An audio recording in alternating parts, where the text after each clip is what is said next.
Buenos días, hermanos. Buenos días. Vamos a Juan 11:39, parte A. Dijo Jesús: quitad la piedra. Señor Padre Santo, nuestro Dios Todopoderoso y amado, una vez más, Señor, nos ponemos en tus manos. Te pedimos, te clamamos, Señor, que seas tú guiando nuestros pasos, guiando nuestras vidas, Señor, hacia ti, solo hacia ti. Te lo pedimos en el poderoso nombre de nuestro Señor Jesucristo. Amén. Amén. Quitad la piedra. Hermanos, recordemos el contexto general de esta cita. Marta y María habían enviado razón a nuestro Señor sobre la enfermedad de Lázaro y le habían solicitado que fuera. Y cuando el Señor llega, tal y como se lo había informado, Lázaro había muerto. Y al ver la tristeza de sus familiares y amigos, llora con ellos. Aquí se encuentra el versículo más corto de la Biblia. Jesús lloró. Vayamos a Juan 38, Juan 11, de 38 al 43. Jesús, profundamente conmovido otra vez, vino al sepulcro. Era una cueva y tenía una piedra puesta encima. Dijo Jesús: quitad la piedra. Marta, la hermana del que había muerto, le dijo: Señor, viene ya, porque es de 4 días. Jesús le dijo: ¿no te he dicho que si crees verás la gloria de Dios? Entonces quitaron la piedra de donde había sido puesto el muerto. Y Jesús, alzando los ojos a lo alto, dijo: Padre, gracias te doy por haberme oído. Yo sabía que siempre me oyes, pero lo dije por causa de la multitud que está alrededor, para que crean que tú me has enviado. Y habiendo dicho esto, clamó a gran voz: Lázaro, ven fuera. Y el que había muerto salió, atadas las manos y los pies con vendas, y el rostro envuelto en un sudario. Jesús les dijo: desatadle y dejadle ir. Nuestro Señor Jesucristo pide que quiten la piedra para obrar en Lázaro. No porque el Señor no lo hubiera podido hacer, sino porque hay algunas cosas de las que nosotros mismos nos debemos ocupar. Marta, la hermana del que había muerto, le dijo: Señor, lleve ya, porque es de 4 días. Hermanos, ¿acaso Marta no sabía con quién estaba hablando? ¿No había visto y no sabía las obras de Jesucristo? No es nada de eso. Ella sabía quién era Jesús. Tenía claro que era el Cristo. No sabemos de pronto si sus múltiples ocupaciones, acordémonos, Marta, Marta, tan turbada estás. De pronto estas múltiples ocupaciones no le habían pedido, no le habían podido comprender plenamente el poder de nuestro Señor. O de pronto ya no había ninguna esperanza humana de recuperar para quien llevaba 4 días de muerto. Por eso le dijo: Señor, viene ya. Pues vamos a repetir las palabras del Señor. ¿No te he dicho que si crees verás la gloria de Dios? Podemos pensar que son palabras de aliento y de promesa, pero también podemos pensar que eran las palabras de exhortación para Marta, así como las palabras que el Señor le dijo al apóstol: tanto tiempo hace que estoy con vosotros y no me has conocido, Felipe.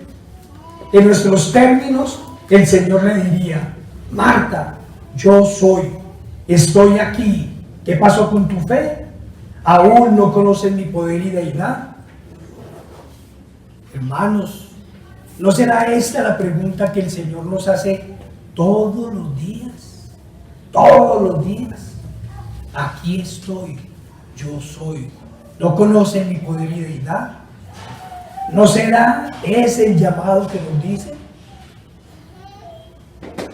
Una y otra vez nos deberíamos repetir las palabras del Señor. ¿No te he dicho que si crees verás la gloria de Dios?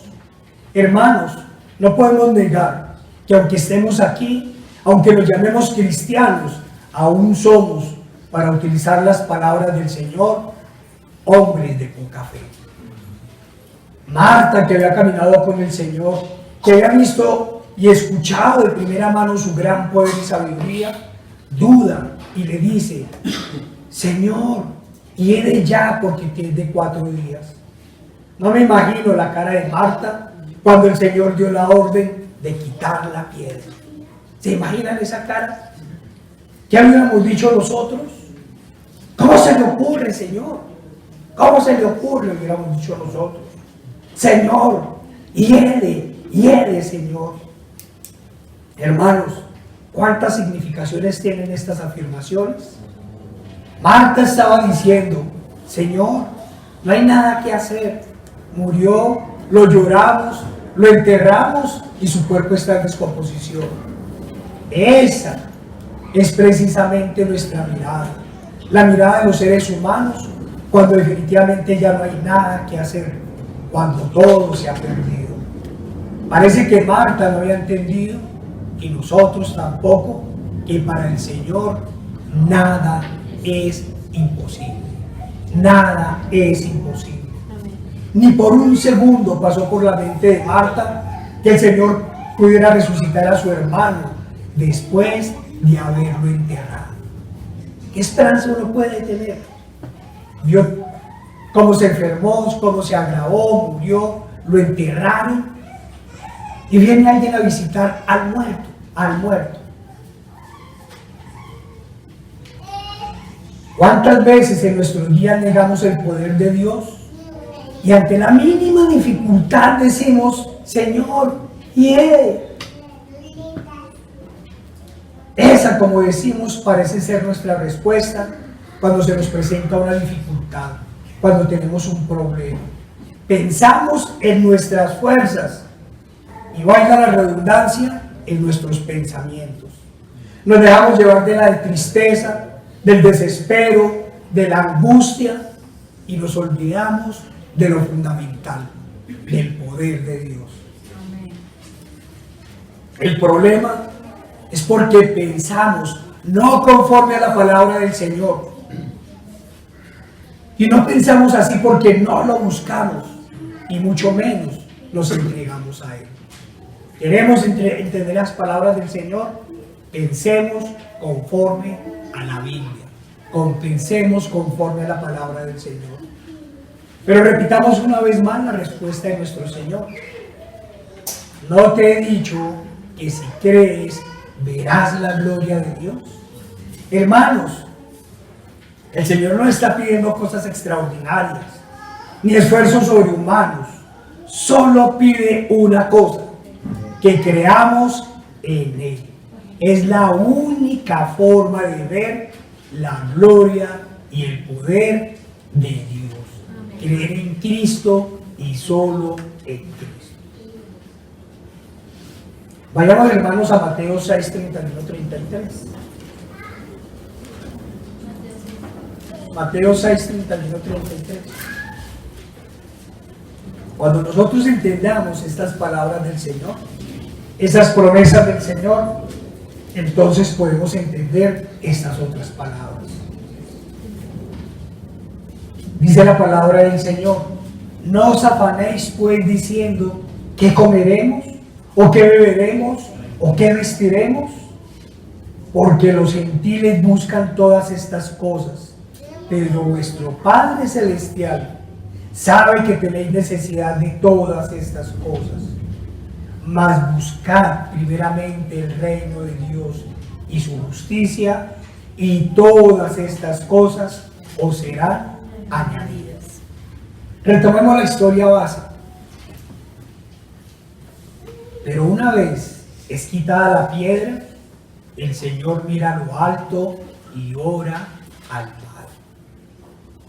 No me puedo saltar este paréntesis que es que no sé cómo explicarían estas citas bíblicas desde las herejías unicitarias que se han venido multiplicando en los últimos tiempos con gran peligro para las almas.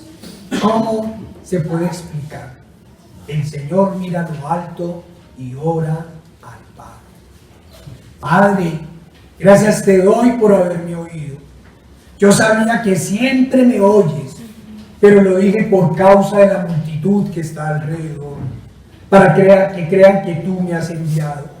Y habiendo dicho esto, clamó a gran voz: Lázaro, ven fuera. Y el que había muerto salió, atadas las manos y los pies con vendas, y el rostro envuelto en un sudario. Jesús les dijo: desatadle y dejadle ir. ¿Cuántas veces oramos al Padre con esta fe? ¿Cuántas veces pedimos al Señor, sabiendo, como decía nuestro Señor Jesucristo, que Él nos está escuchando? En esos momentos Marta no comprendía plenamente las palabras del Señor. ¿No te he dicho que si crees verás la gloria de Dios? El Dios hecho hombre clama al cielo y da gracias al Padre. En estos días, hermanos, escuché un fragmento de un saludo que uno de los nuevos apóstoles daba a sus cabras. Y con mi esposita decíamos que ni siquiera el diablo se había atrevido a tanto. Este falso maestro repartía bendiciones y declaraba sanidad, prosperidad económica, paz a las naciones, etcétera, etcétera, sin siquiera dar las gracias a Dios. Era tanto su orgullo y vanagloria que ni siquiera hizo referencia al Señor. Y el mismo Hijo, siendo Dios, clamó al Padre. Hermanos, ¿qué tenemos acá? Que una simple piedra se convertía en un obstáculo para que una gran cantidad de gente viera la gloria de Dios. Pero una vez removida la piedra, se escucha la orden y la oración del Señor y aparece la gloria de Dios dando salvación a todos aquellos que creyeron. Pero Marta se escandalizó y llena de temor dijo: hiede, Señor. La Escritura nos dice que en realidad ese es el estado espiritual de las gentes sin Dios, de los tibios, de los que dan espacio a la duda y el temor, de los que viendo no creen, oyendo no entienden. De ellos hay que decir, como dijo Marta: hieden, Señor, hieden. Están muertos en sus delitos y pecados, y para el extremo de las cosas, muchos no quieren quitar la roca que los separa de Dios, y por el contrario, parece que la tuvieran como una puerta de seguridad. La trancan, no permiten que se les hable del Señor. Hermanos, miren, solo debemos remover la piedra del pecado y luego destruirla para que podamos escuchar las maravillosas palabras y las promesas del Señor. Amén. ¿No te he dicho que si crees verás la gloria de Dios? Hermanos, ¿acaso Marta era incrédula? Todos sabemos la respuesta. Marta era una mujer piadosa y fiel al Señor, pero quizás su fe aún no tenía el tamaño de la semilla, de una semilla de mostaza. El Señor le estaba llamando a una fe total, plena, que no tuviera la menor rastro de duda. Hermanos, preguntémonos hoy nosotros: ¿cómo está nuestra fe? ¿Cómo está nuestra fe? ¿Cómo es nuestra fe en esos momentos donde parece no haber salida? ¿Acaso removemos esa roca que se hace en nuestros corazones y clamamos a Dios con los ojos puestos en el cielo? ¿O simplemente frente a cada problema decimos: Señor, hiede?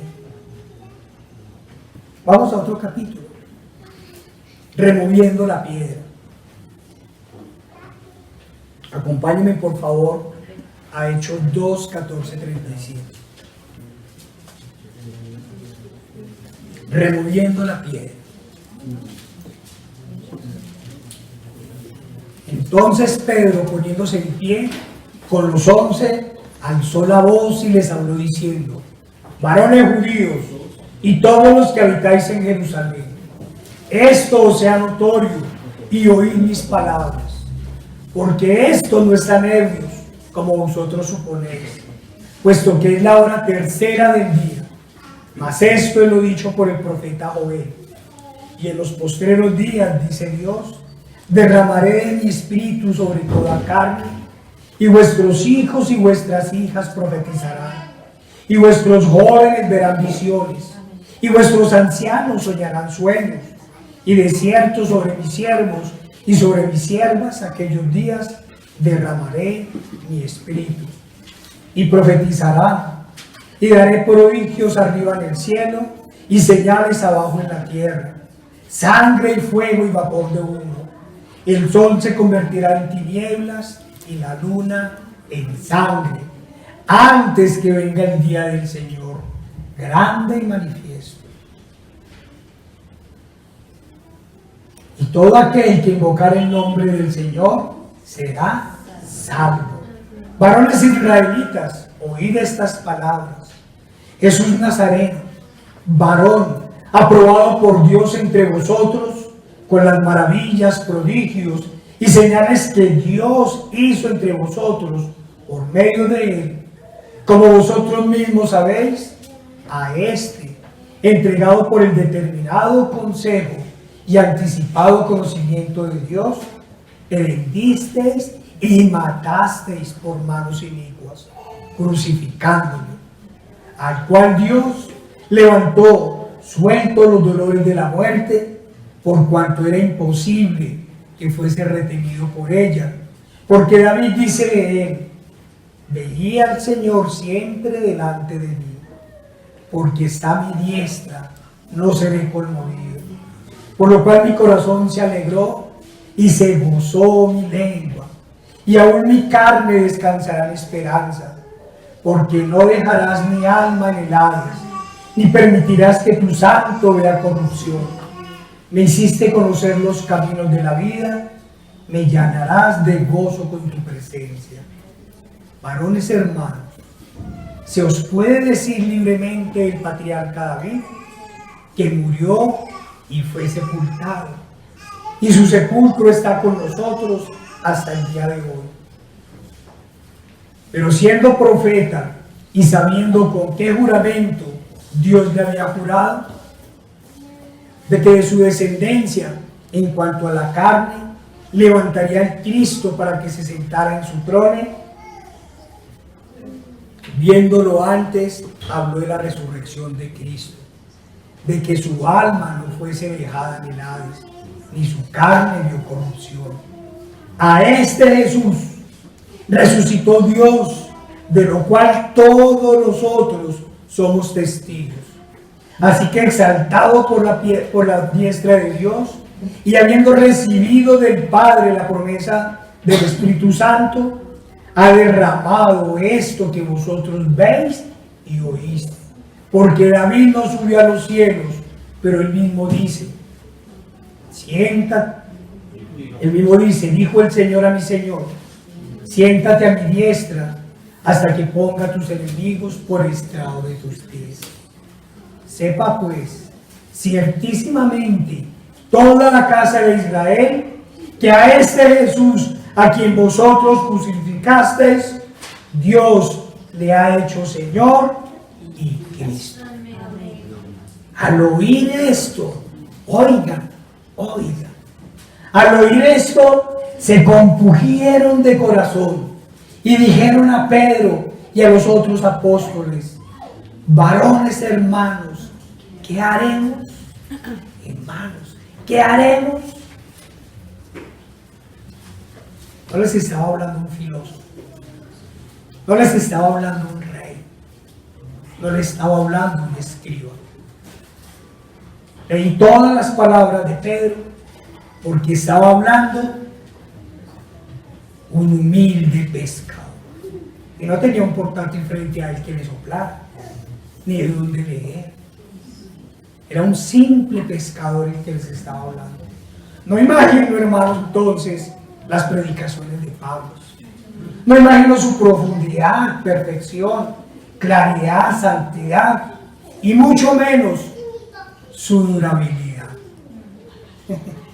¿Se imaginan que la prédica iniciara a primeras horas de la mañana y terminara hasta la medianoche, como sucedía con las prédicas de Pablo? Sí, hermano. Los convocaba a las primeras horas de la mañana. Y acordémonos que a medianoche uno se quedó dormido y cayó el tercer piso. Pero hermanos, sí, yo a veces imagino eso de Pablo. Pero hay dos discursos que me encantan. Claro, todos me llegan al corazón. Uno es el de Esteban, en donde predicando el evangelio a los sacerdotes y a los escribas, hace un resumen de la historia de salvación del pueblo judío y clavando la espada les muestra su pecado y con él les muestra el único camino de salvación. ¿Se acuerdan de ese discurso de Esteban? En página y media hace un resumen de toda la historia de la salvación del pueblo judío. El otro es precisamente este discurso de Pedro. El Pedro imprudente, atravesado, como decimos nosotros, aquel que le había cortado la oreja a Malco cuando fueron a detener al Señor. Ese Pedro que había negado a su maestro 3 veces, ese había muerto. Ese Pedro había muerto para dar nacimiento a un nuevo Pedro. ¿Se acuerdan cuando nos dice el Señor en Juan que el que no nazca de nuevo no heredará el reino de los cielos? Este es el nuevo Pedro, que había dado nacimiento. Claro, no podemos negar que había pasado 40 días recibiendo la instrucción del único maestro, del verdadero maestro, y luego en este momento había sido lleno del Espíritu Santo. Este es el nuevo nacimiento, hermano. Este nuevo apóstol comienza a remover la roca que hay en el corazón de los judíos y les predica el evangelio. Comienza mostrando, acuérdense que dijeron que era que se estaban borrachos, no faltaban los burladores. Para los que no conocen la historia, cierto, fue el día de Pentecostés, descendió el Espíritu Santo en forma de llama de fuego sobre cada uno y comenzaron a hablar en diferentes lenguas. Pero todos los que les oían los entendían y se admiraban. ¿Cómo podemos entenderlo si nosotros somos de otras naciones? Y en medio de eso pues vienen los burladores. No crean, es que están borrachos. Pero este nuevo Pablo, este nuevo Pedro, comienza a remover esa roca que hay en el corazón de los judíos. Comienza primero mostrando las promesas que sobre el Espíritu Santo hay en el Nuevo Testamento. Luego les habla siempre de la Escritura del Cristo, de esa maravillosa promesa cumplida en Jesús. Les habla de su poder y deidad para pasar a clavar la espada a este entregado por el determinado consejo y anticipado conocimiento de Dios. Prendisteis y matasteis por mano inicuos, crucificándolo. Sí, habían rechazado la promesa y la habían llevado a la cruz. Y luego Pedro, luego de todo este discurso, los lleva al arrepentimiento y les muestra la resurrección del Salvador y sus promesas de vida nueva. ¿Y cuál fue la respuesta? Entonces se compungieron de corazón. En otras palabras, la predicación de Pedro los llevó a quitar la piedra que los separaba de Dios y los lleva a ver la gloria del Dios Todopoderoso. Hermanos, miren qué gran diferencia es la que se dio entre el día de Pentecostés con el día de la muerte de Esteban. En Pentecostés, aún los burladores que surgieron escucharon atento la predicación. Ante cada palabra de Pedro, ante cada cita de la Escritura, la piedra puesta en sus corazones por los fariseos, los saduceos y los escribas, poco a poco se fue corriendo. Incluso cuando Pedro, clavando la espada, les dice: a este Jesús que vosotros crucificasteis, se agrieta la piedra. Y cuando Pedro les habla de la resurrección, ¡pam!, se desintegran y son llenos del Espíritu Santo. Caso contrario, hermanos, sucedió a los sacerdotes, los escribas y el pueblo que estaba con ellos cuando llevaron preso a Esteban. La piedra en su corazón, después de ese discurso maravilloso de Esteban, no se movió, sino que ellos en su incredulidad la pegaron con cemento y la aseguraron con sus mayores pecados. Por eso sus oídos se cerraron a las palabras de Dios y el asesinato fue la respuesta a la predicación. ¿Por qué esto no entendieron la palabra de Dios? La Escritura no lo cuenta. Y estamos hablando de los sacerdotes de la época, fariseos, escribas, y los sabios, los escribas, fariseos y saduceos. ¿Qué nos dice la Escritura? La Escritura no nos dice: el que es de Dios, las palabras de Dios oye. Por esto no las oís vosotros, porque no sois de Dios. Eso les pasó a los fariseos, a los saduceos. No eran del Señor. Hermanos, escuchen la palabra de Dios. ¿La entiendes? El Señor te habla constantemente por medio de ella. Si es así, hermano, alégrate y gócense todos en el Dios de la salvación. Él ha roto esa enorme piedra que nos apartaba del Señor. Eso es lo primero que tenemos que decir. Escuchamos las palabras del Señor, las entendemos, nos compungimos de corazón. Si es así, alegrémonos y gocemos. Si no es así, hermanos, ¿qué es la gran comisión que el Señor nos encargó? ¿Acaso no es esa gran tarea de remover la piedra que separa a los hombres de Dios? Sí, hermanos, eso es la gran comisión. Pero la orden para nosotros no es solo moverla, es destruirla, es acabar con la incredulidad y el pecado, es predicar a Cristo, muerto por los pecados y resucitado para la salvación de todos los que en Él creen. El Señor nos dio la tarea que le dio en ese momento a los siervos de Marta y María. Todos los días nos dicen: quitar la piedra. Eso es lo que nos dice el Señor. Quitar la piedra. ¿Por qué no lo dice? Vayamos a Romanos 10:14.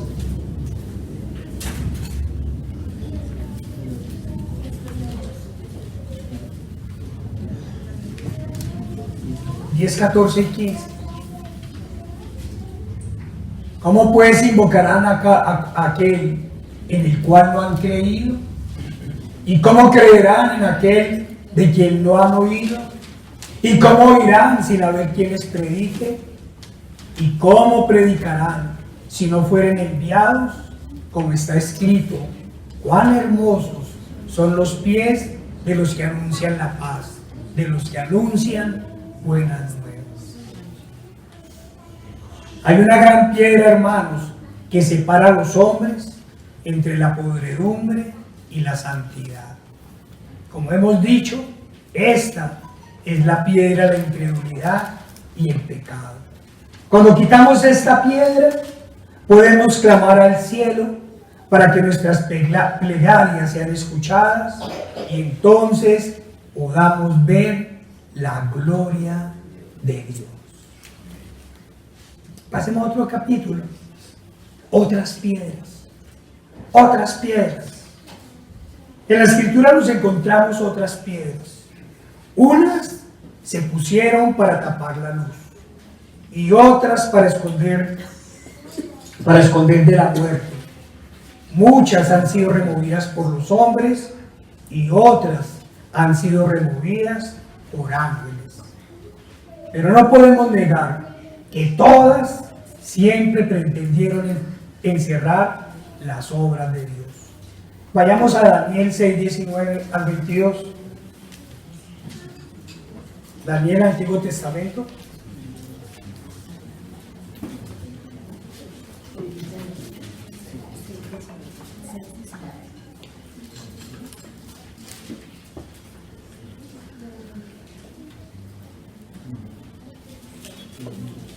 Daniel 6, 19 al 22 nos dice la palabra del Señor.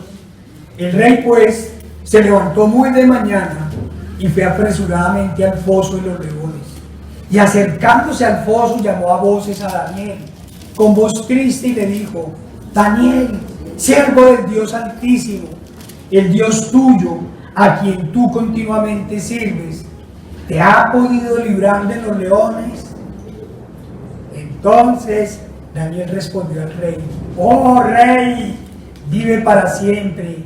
Mi Dios envió a su ángel, el cual cerró la boca de los leones para que no me hiciesen daño, porque ante él fui hallado inocente y aún delante de ti. Oh rey, yo no he hecho nada malo, porque ante él fui hallado inocente y aún delante de ti. Oh rey, no he hecho nada malo. Hermanos, acordémonos que Daniel se había negado a obedecer las órdenes del rey. Si la Escritura nos dice que debemos respetar las leyes, y entre las leyes no vayan en contra de las leyes de Dios.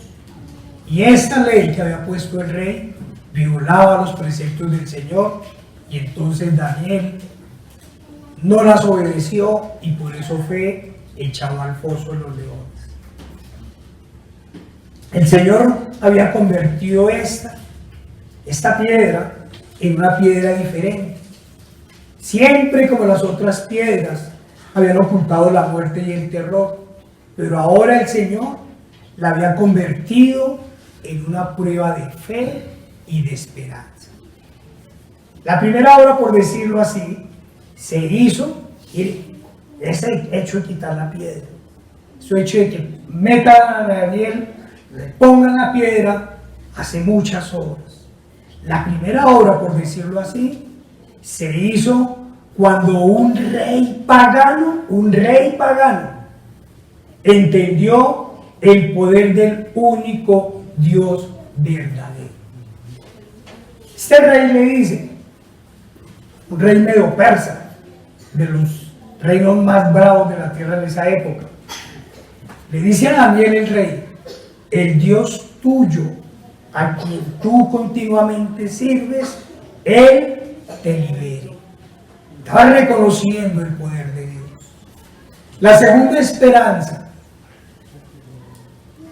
estaba en que el rey esperaba que cuando fuera movida la piedra pudiera encontrarse con su consejero. Es decir, teniendo en cuenta las circunstancias, lo que el rey esperaba era un verdadero milagro.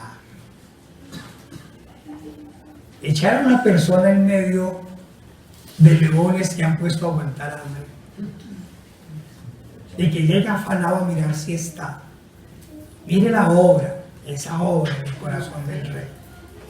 La tercera obra que se hizo al remover la piedra es más grande, porque el rey invitará a todos los pueblos bajo su dominio a honrar al Dios del cielo, a Jehová de los ejércitos, a quien entre las tribulaciones entre las atribuciones que le da el mismo rey pagano, le da la atribución de Salvador. Pasemos allá a Daniel 6, 25 al 27.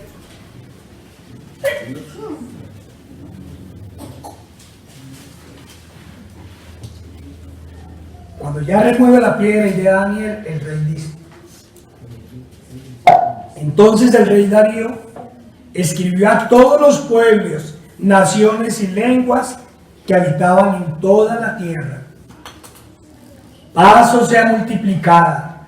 De parte mía es puesta esta ordenanza, que en todo el dominio de mi reino todos teman y tiemblen ante la presencia del Dios de Daniel, porque Él es Dios viviente y permanece por todos los siglos, y su reino no será jamás destruido, y su dominio perdurará hasta el fin. Él salva y libra y hace señales y maravillas en el cielo y en la tierra. Él ha librado a Daniel de la ferocidad de los leones. Amén. Y cuando se quitó la piedra, no solo sale el milagro, Daniel sano y salvo, sino que el poderoso rey cae de rodillas ante el único y verdadero Dios, Jehová de los ejércitos. Hermanos, hay otra piedra. Una piedra que, al contrario de las otras, no tapaban la cueva para evitar que la luz entrara, sino para evitar que la luz saliera. Vayamos a Mateo 27, 62, 66. Ustedes me dirán, pero ¿cómo? Hermano, si la cueva está en oscuridad, ¿qué luz va a salir de ahí? Sí, hermano, esta piedra se había puesto para que la luz no saliera. Mateo 27, 62 al 66.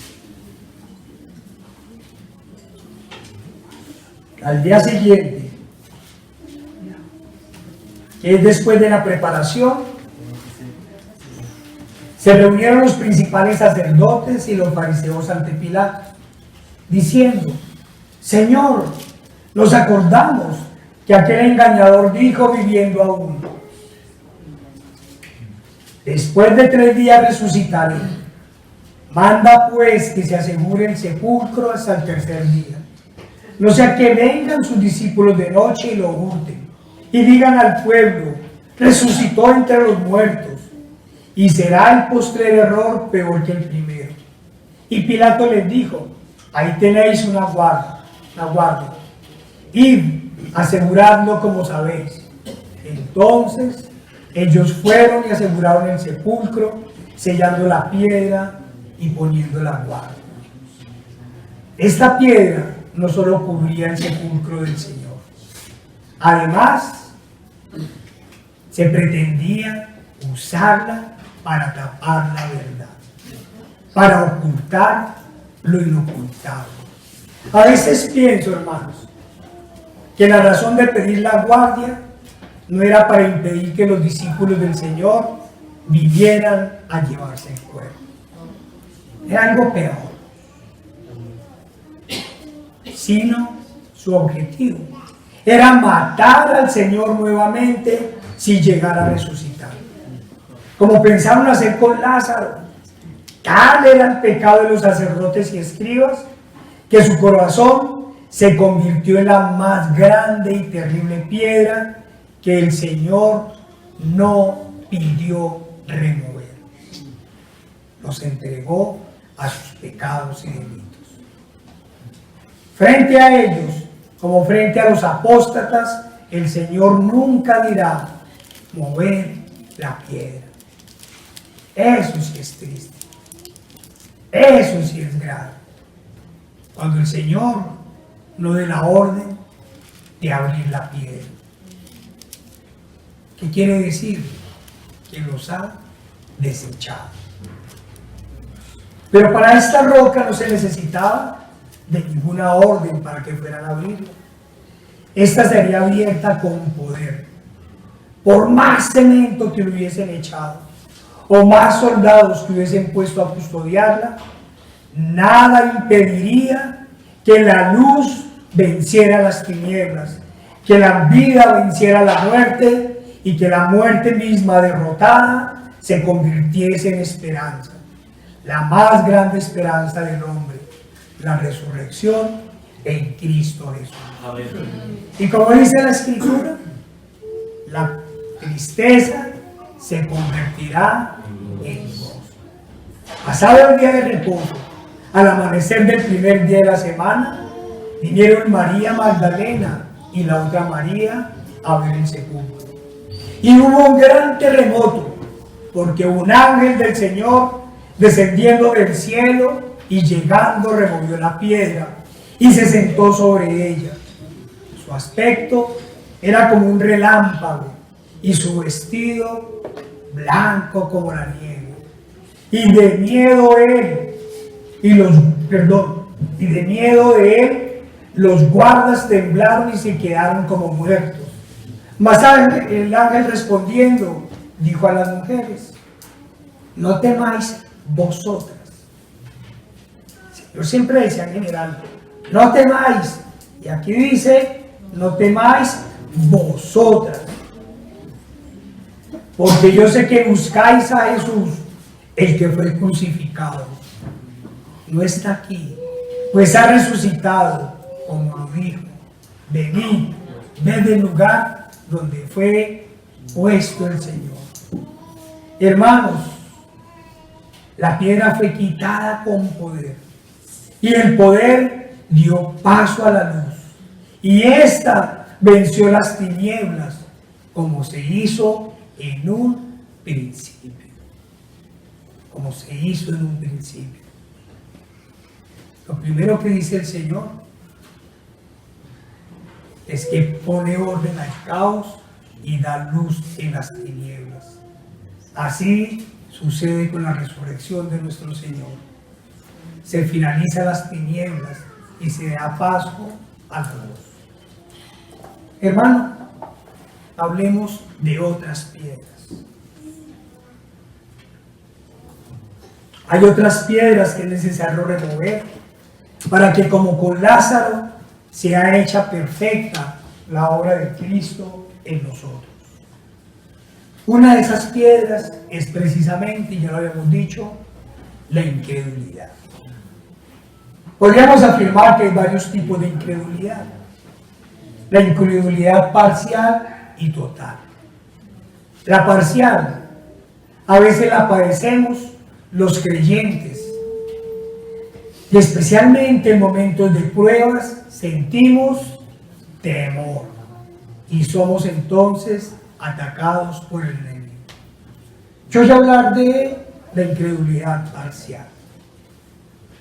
No me voy a desgastar en la incredulidad total, porque ya sabemos que frente a ella el Señor dice: no corra la piedra, no quite la piedra. Vayamos a Mateo 14, 22 al 27.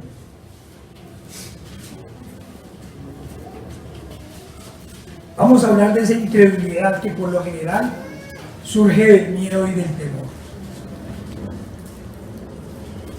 Enseguida Jesús hizo a sus discípulos entrar en la barca e ir delante de él a la otra ribera, entre tanto que él despedía a la multitud. Despedía a la multitud, subió al monte a orar aparte. Y cuando llegó la noche, estaba allí solo. Y ya la barca estaba en medio del mar, azotada por las olas, porque el viento era contrario. Mas a la cuarta vigilia de la noche, Jesús vino a ellos andando sobre el mar. Y los discípulos, viéndole andar sobre el mar, se turbaron diciendo: un fantasma, y dieron voces de miedo. Pero enseguida Jesús les habló diciendo: tened ánimo, yo soy, no temáis. Entonces le respondió Pedro y dijo: este era el Pedro, el primer Pedro, el Pedro alocado, el John de los 12 apóstoles.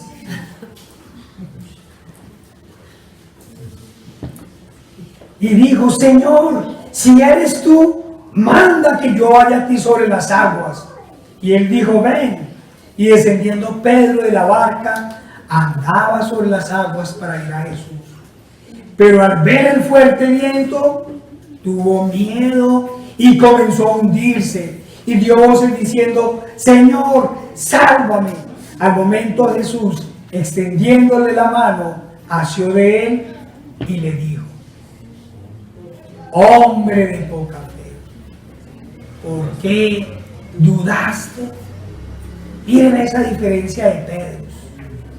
El Pedro antes del nuevo nacimiento y el Pedro después del nuevo nacimiento.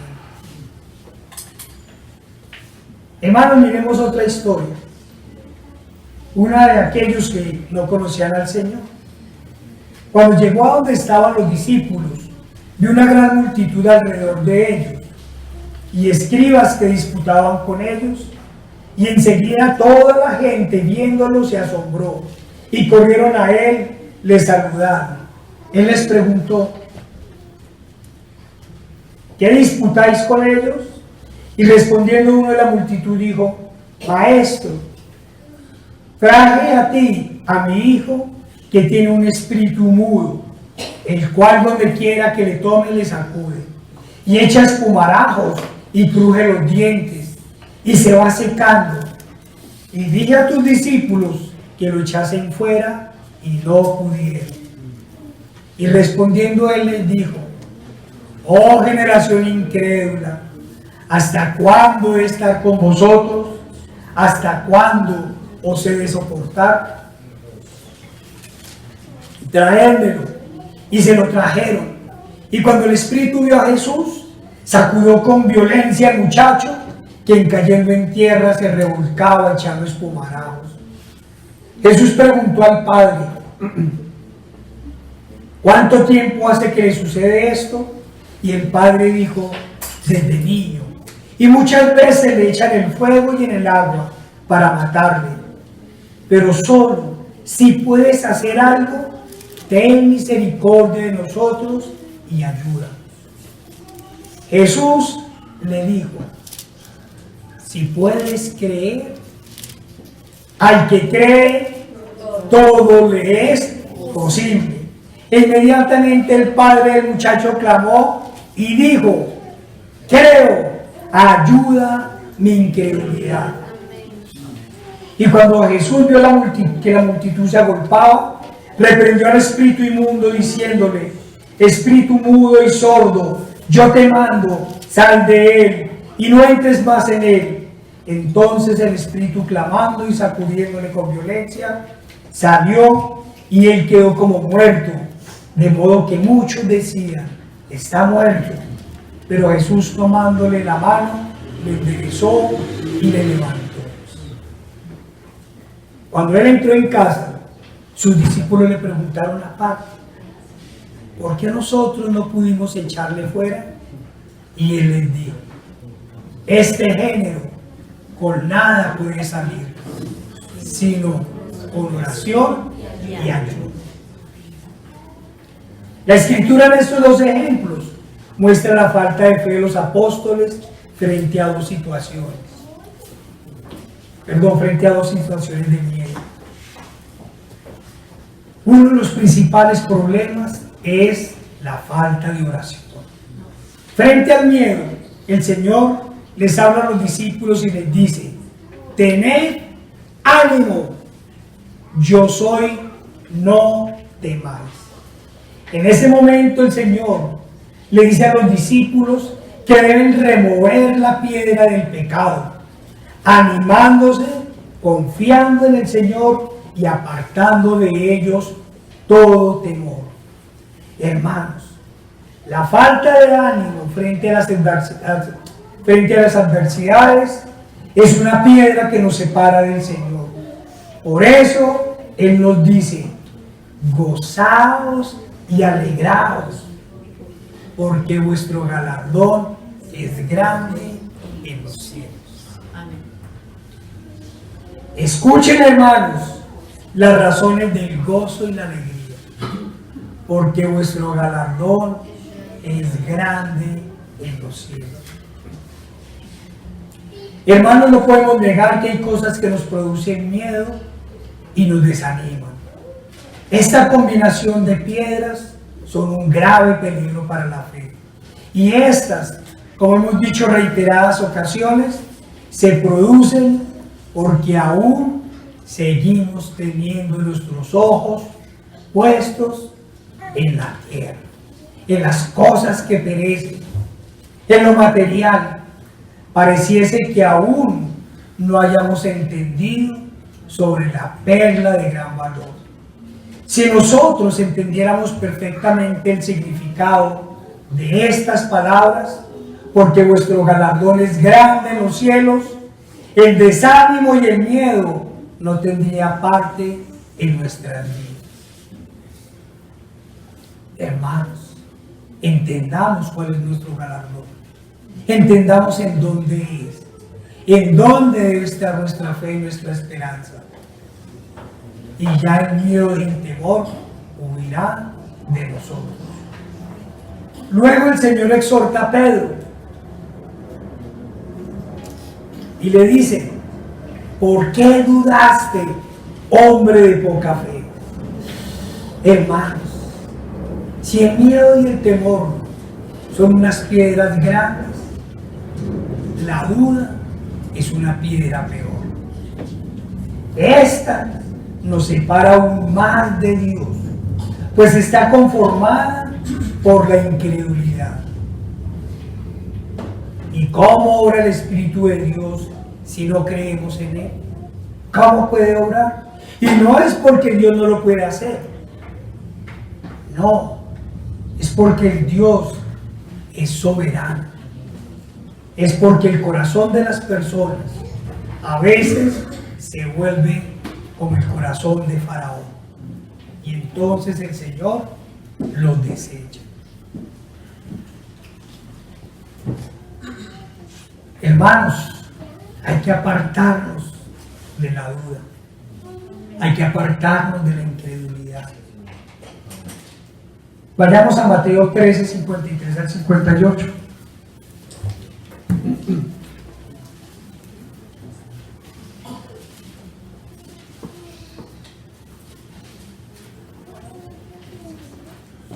Aconteció que cuando terminó Jesús estas parábolas, se fue de allí, y venido a su tierra les enseñaba en la sinagoga de ellos, de tal manera que se maravillaban y decían: ¿de dónde tiene esta sabiduría y estos milagros?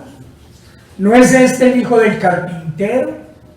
¿No se llama su madre María y sus hermanos Jacobo, José, Simón y Judas?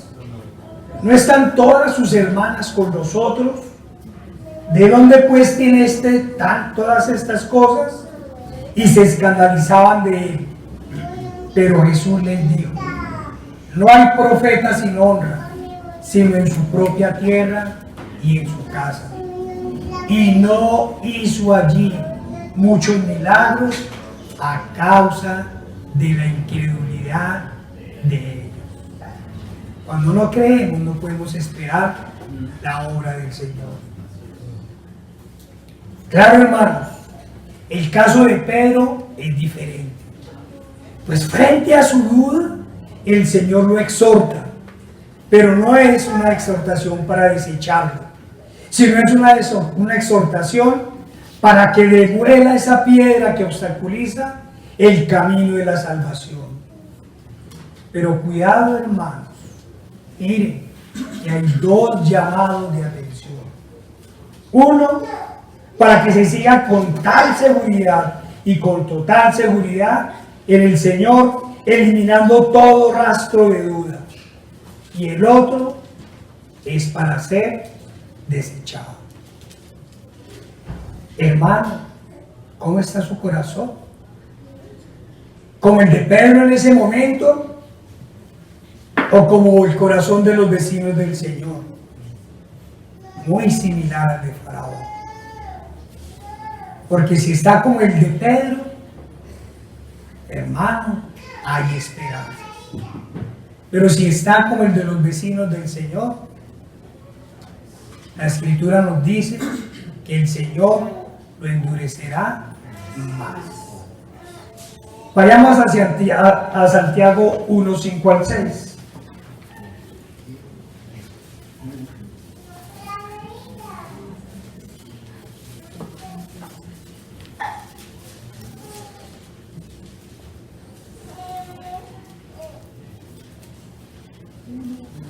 Santiago 1, 5 al 6. Y si alguno de vosotros tiene falta de sabiduría, pídala a Dios, el cual da a todos abundantemente y sin reproche, y le será dado. Pero pida con fe, no dudando nada, porque el que duda es semejante a la onda del mar, que es arrasada por el viento y echada de una parte a otra. Hermanos, eso es lo que debemos hacer cuando vienen las dudas. Orar, entregarnos al Señor y pedir, pero pedir con fe.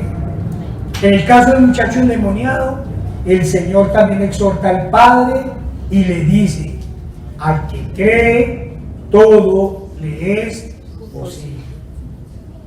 Hermanos, ¿ven las cosas imposibles, sin solución, muy complicadas? Entonces escuche esta respuesta que dio el padre del endemoniado: creo, ayuda a mi incredulidad. ¿Cómo entender que si tengo incredulidad debo pedirle a aquel de quien estoy dudando? Es una locura para el mundo. Parece un trabalenguas, hermanos. ¿Cómo entender que si tengo incredulidad debo pedir a aquel de quien estoy dudando? Vayamos a 1 Corintios 1, 18 al 19.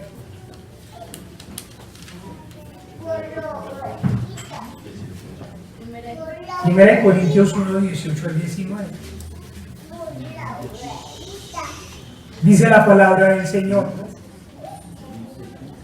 porque la palabra de la cruz es locura a los que se pierden, pero a los que se salvan, esto es, a nosotros, es poder de Dios.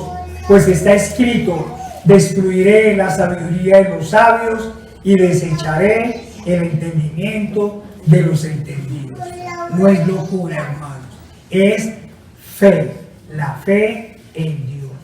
Hermanos, cuando aparece la incredulidad, hacemos lo de Pedro, buscamos con la mirada al Señor, le extendemos la mano y le decimos: sálvanos, sálvanos. O por lo menos hacemos lo del padre del endemoniado y le decimos: creemos, ayuda a nuestra incredulidad. En pocas palabras, para quienes estemos caminando en el Señor, solo hay un sendero: Cristo y unas acciones: oración constante y ayuno. Oración constante y ayuno. Si endurecemos el corazón, seremos desechados. Cuando aparece la duda, debemos ir a aquel de quien dudamos. Debemos estirarle la mano y decirle: Señor, salva. Hermanos, ¿cuántas veces utilizamos estos medios de gracia del Señor? La oración constante y el ayuno. ¿Sí los utilizamos constantemente? Hermanos, no olvidemos que todas estas cosas son alertas del Señor para que vayamos en fe y arrepentimiento a Él, o como diría Job, en polvo y ceniza. Cuando las cosas están difíciles, debemos hacer muchas de las cosas que dijo Job. Vayamos por favor a Job 19, 25 al 26.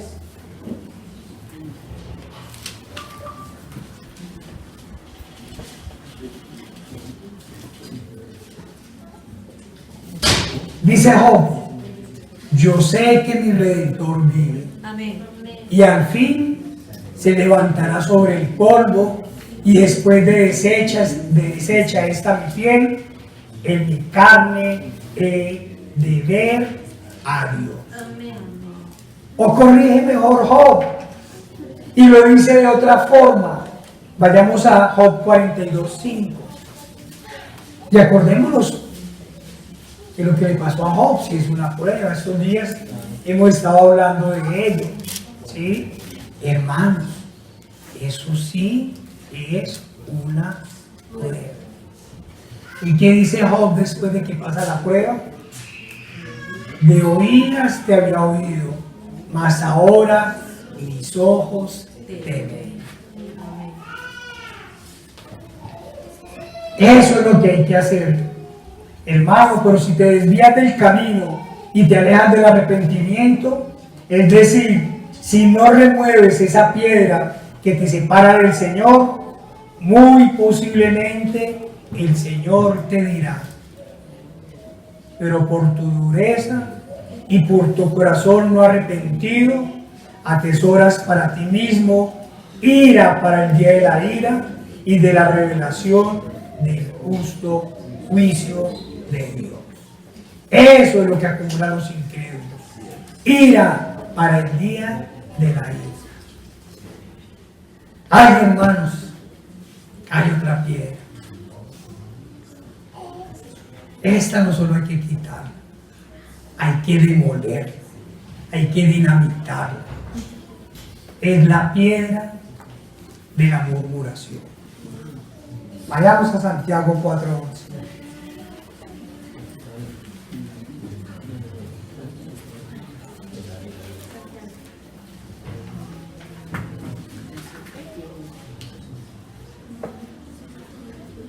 Dice la palabra del Señor en la mano de Santiago: hermanos, no murmuréis los unos de los otros.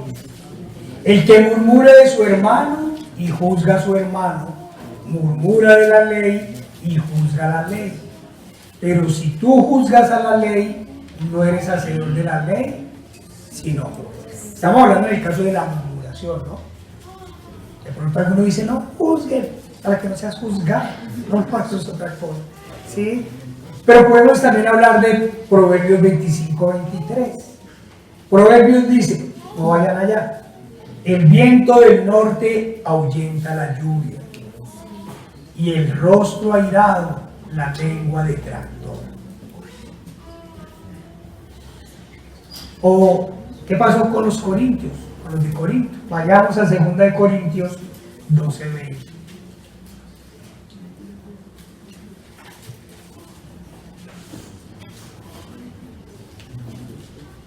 Segunda de Corintios 12:20. Pues me temo que cuando llegue no os halle tales como quiero, y yo sea hallado de vosotros cual no queréis, que haya entre vosotros contiendas, envidias, iras, divisiones, maledicencias, murmuraciones, soberbias, desórdenes. Terrible para una iglesia, gravísimo para una congregación que se presente cualquiera de estas cosas. Y mucho más grave si se encuentran todas. Contiendas, envidias, iras, divisiones, maledicencias, murmuraciones, soberbias, desórdenes. No, hermano. Esto no debe ser de una casa del Señor. Proverbios también nos dice otras cosas. Se llama Proverbios 16:28.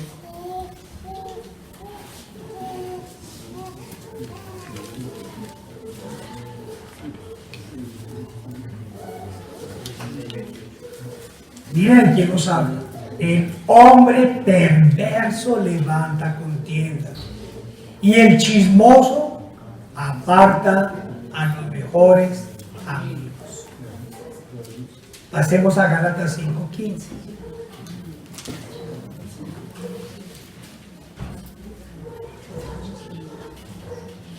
Mira lo que equivale la murmuración, el chisme. Pero si os mordéis y os coméis unos a otros, mirad que también no os consumáis unos a otros.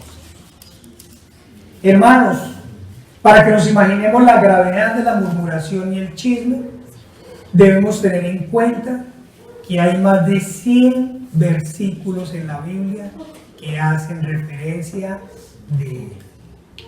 Santiago dedica todo un capítulo a hablar del peligro de la lengua y de lo terrible que es una lengua no controlada, es decir, una lengua impía.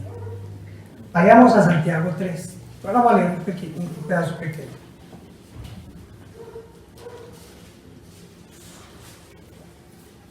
Así también la lengua es un miembro pequeño, pero se jacta de grandes cosas. He aquí, cuán bosque enciende un pequeño fuego. Un bosque se inicia con un pequeño fuego.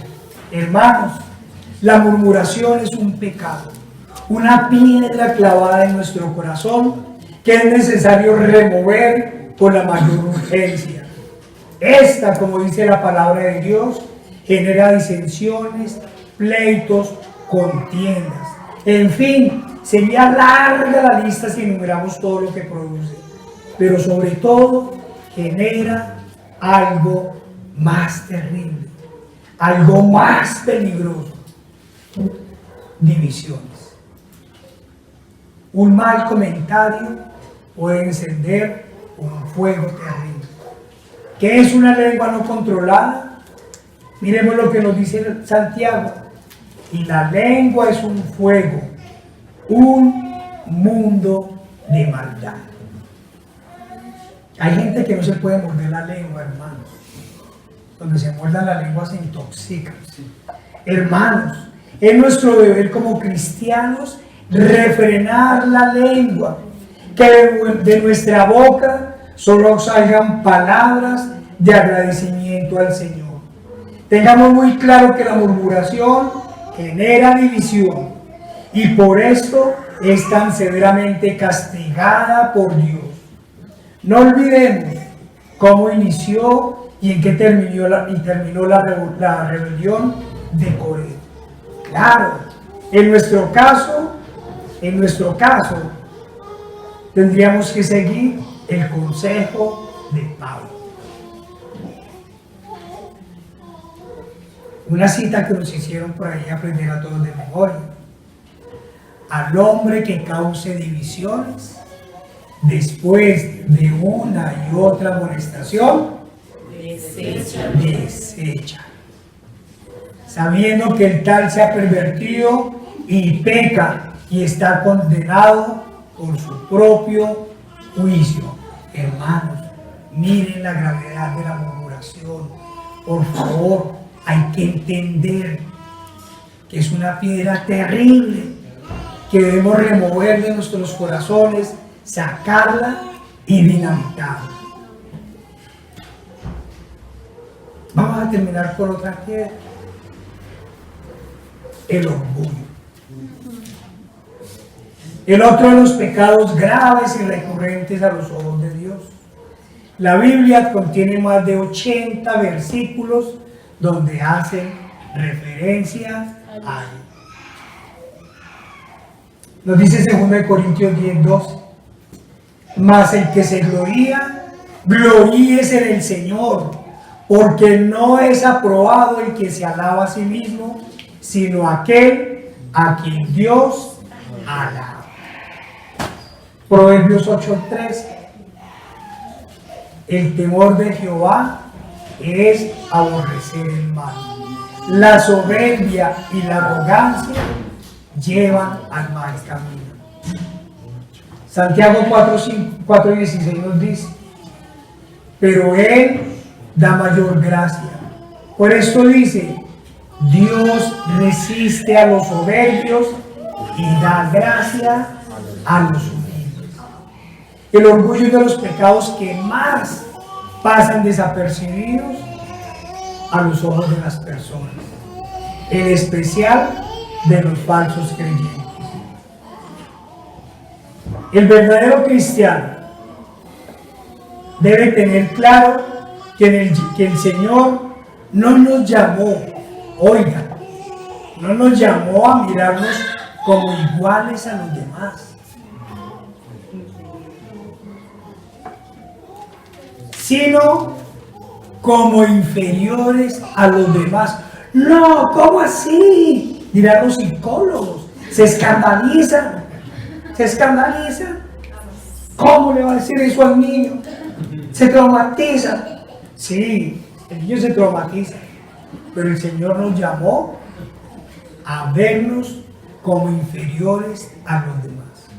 No porque seamos menos o porque seamos despreciables. Claro, el mundo ya nos aborrece, pero en la orden del Señor el sentido es otro. Y Él se lo repitió varias veces a los apóstoles y les dijo: porque no vinimos a ser servidos, sino a servir.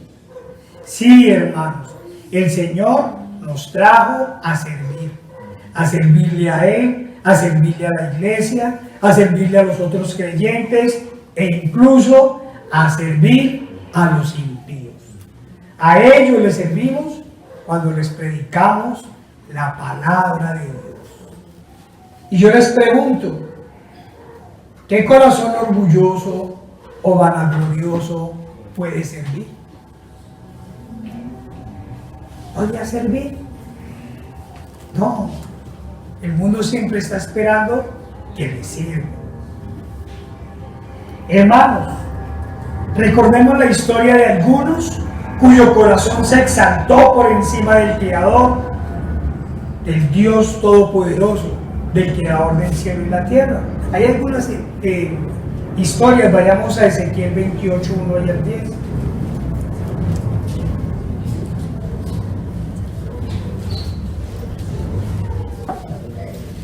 Ezequiel 28, 1 al 10.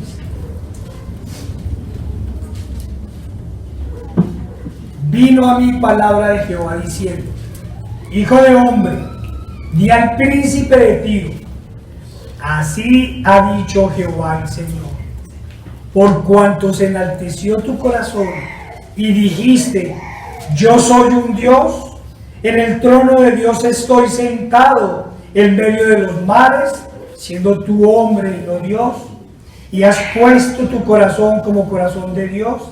He aquí que tú eres más sabio que Daniel, no hay secreto que no se te sea oculto.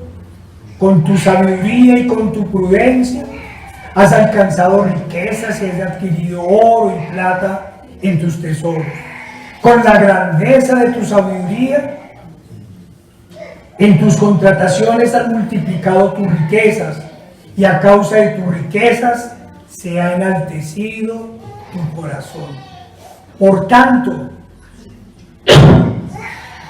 así ha dicho Jehová el Señor: por cuanto pusiste tu corazón como corazón de Dios, por tanto he aquí, yo traigo sobre ti extranjeros, los fuertes de las naciones, que desenvainarán sus espadas contra la hermosura de tu sabiduría y mancharán tu esplendor. Al sepulcro te harán descender y morirás con la muerte de los que mueren en medio de los mares. Hablarás delante del que te mate diciendo: yo soy Dios. Tú hombre eres y no Dios, en la mano de tu matador. De muerte de incircuncisos morirás por mano de extranjeros, porque yo he hablado, dice Jehová el Señor. Y sabemos qué le pasó a la ciudad de Tiro. Ahí queda el orgullo de las personas, en una muerte como todos los demás. Y en este caso debió ser una muerte deshonrosa. No sabemos cómo era esa muerte de los hombres de mar. Imagino que los echaban al mar y ya. Se acabó la vanagloria de la vida. Vayamos a Daniel 4, 28 al 33.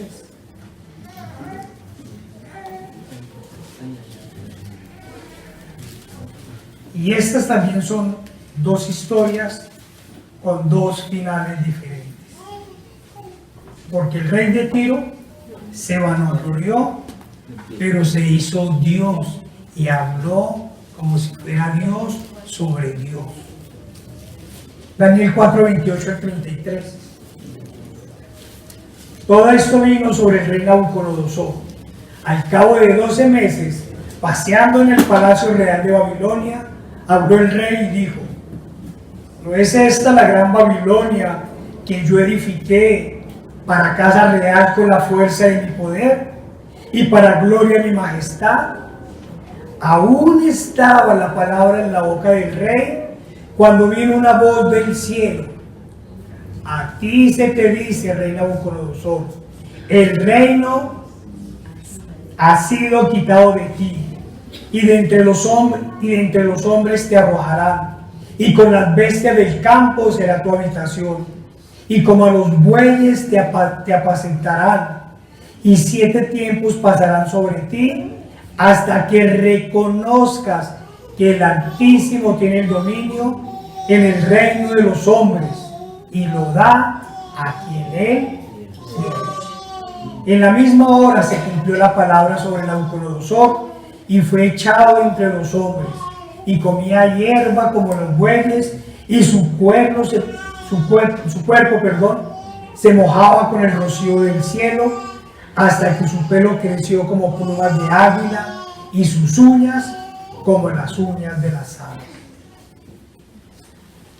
Hermanos, como les decía ahorita, la diferencia con la historia del rey de Tiro es que Nabucodonosor no blasfemó el nombre del Señor, ni se hizo sobre Dios. Por lo cual, después de que pasaron esos tiempos, el Señor lo restablece. ¿Qué le pasó al rey de Tiro? Fue muerto como los hombres del mar. En cambio, Nabucodonosor, humillado y arrepentido, después dice: ahora yo, Nabucodonosor, alabo,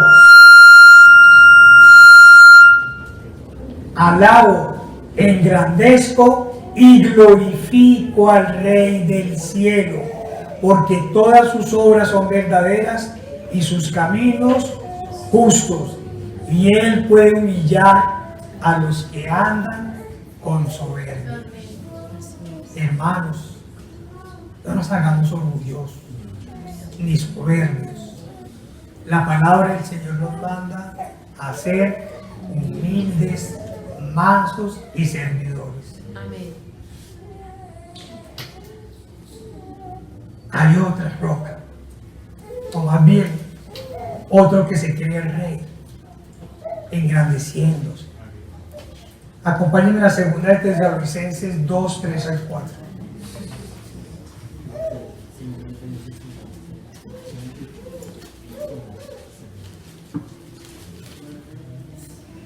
Dice la palabra del Señor: nadie os engañe en ninguna manera. Están hablando de los últimos tiempos, de cuándo serían los últimos tiempos, y dice el Señor: nadie os engañe en ninguna manera, porque no vendrá sin que antes venga la apostasía y se manifieste el hombre de pecado, el hijo de perdición, el cual se opone y se levanta contra todo lo que se llama Dios o es objeto de culto, tanto que se sienta en el templo de Dios como Dios, haciéndose pasar por Dios. ¿Qué le va a pasar a este inicuo? A este hombre de perdición. Pasemos al versículo 8. Y entonces se manifestará aquel inicuo a quien el Señor matará con el espíritu de su boca y destruirá con el resplandor de su venida. Ya sabemos quién es ese inicuo. Para los que no saben, solo hay un hombre que se dice que es el reemplazo de Dios, se sienta en lo que él dice que es el templo de Dios y se hace pasar por Dios, el Papa. Hermanos, ya sabemos cuál es el final de los soberbios. Claro, sabemos que ninguno de nosotros ha llegado a tal nivel de pecado para tener espíritu de rey, o peor aún, de papa. Pero el pecado es el mismo, el orgullo. Tengamos siempre presente el llamado del Señor de vernos como siervos de los demás. Y recordemos también las palabras del apóstol Pablo. Vayamos a 1 Corintios 1, 28 al 29.